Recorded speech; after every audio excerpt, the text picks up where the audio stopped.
It happened on a night I'll never forget, a night that began as ordinary and ended as something that still haunts and shapes me. If you had told me years ago that my life would unravel like this, I would have laughed in disbelief. But here I am, with a failed marriage behind me, a career that keeps me alive but drains me dry, and a heart that still aches for connection in ways I don't always understand. My name is Laura. I'm 49, a night shift nurse in a small town where the hospital never really sleeps. For years, my life has been a blur of sleepless nights, double shifts, and coffee that never tastes strong enough. Somewhere along the way, I lost touch with myself. I became the woman who lived for others, for patients, for my ex-husband, for my family, but never for me. After the divorce, the house was too quiet. My son, Ethan, had gone away for college and the silence was deafening. That's when Michael entered the picture. Michael is my ex-husband's son from his first marriage, my stepson. He's 24 now, a man, though part of me still remembers him as the lanky boy who used to raid the fridge late at night. But that boy has grown into someone different, someone I barely recognize. And that difference is where everything started. Michael had been staying with me for a while, trying to get back on his feet after a breakup that had left him reeling. I didn't hesitate to offer him a place to stay. He was family, after all. At least, that's what I told myself. But as the days stretched into weeks, I noticed things I shouldn't have. The way he carried himself now, the quiet confidence in his voice, the way his presence filled a room without trying. It unsettled me in ways I couldn't admit out loud. That weekend, I had a regional bowling tournament out of town. Bowling had become my escape, my tiny rebellion against the monotony of my life. Michael came with me, more for company than anything else. We checked into a modest hotel, nothing fancy, just a place with an indoor pool and a breakfast buffet. The day was exhausting.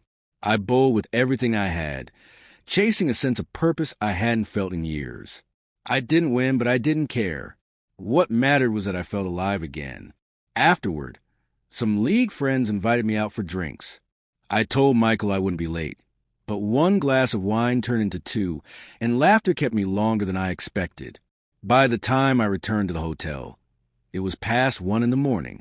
The room was dim, lit only by the soft glow of the television. Michael was stretched across his bed, still awake, his eyes fixed on the screen. He turned his head as I walked in, and for a moment, I froze. He wasn't the boy I remembered. He was a man, his jawline sharp, his presence commanding in a way that made my chest tighten. "You're late," he said with a half smile, his voice low, calm. "I lost track of time," I replied, setting my purse down, trying to act casual, though my pulse was racing. There was a heaviness in the air, a silence between us that wasn't empty but charged. I went to the bathroom, changed into pajamas, brushed my hair, and told myself to sleep. But when I came out, he was still awake, still watching me. Not in a casual way. It was different, intense, unsettling. I slipped under my covers, pretending not to notice, but I couldn't ignore the pull.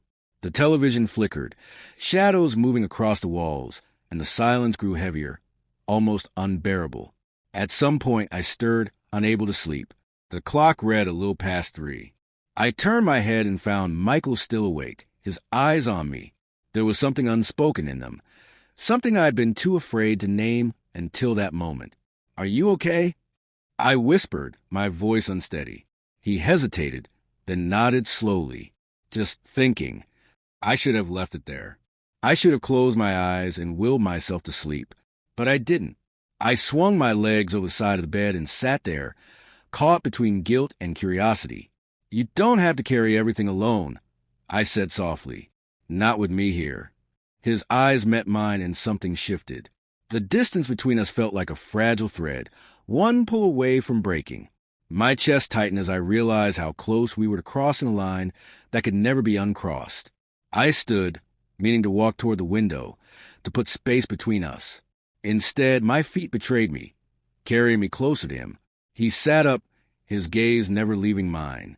I could feel the heat of his presence before I was even within reach. "Laura," he murmured, my name on his lips, sounding different, weighted, intimate. My breath caught. Every part of me screamed to step back, to remember who we were supposed to be to each other. But the silence between us spoke louder than reason. My hand brushed against his, a fleeting touch that sent a shiver racing through me. I froze, my heart hammering. The room was thick with tension, with the awareness of what this meant, of what it could become. His hand turned, fingers brushing mine deliberately this time. My breath quickened, my body betraying me, as I felt the magnetic pull between us. It wasn't just loneliness. It wasn't just desire. It was recognition of two broken souls, colliding in a place neither of us had expected. I whispered, barely audible, we shouldn't, but even as I said it, my voice trembled with the weakness of the words. He leaned closer, his eyes locked on mine, searching, waiting. And in that suspended moment, everything I thought I knew about boundaries, about family, about who I was supposed to be, shattered. The distance between us disappeared, not with words, but with a silence that said everything.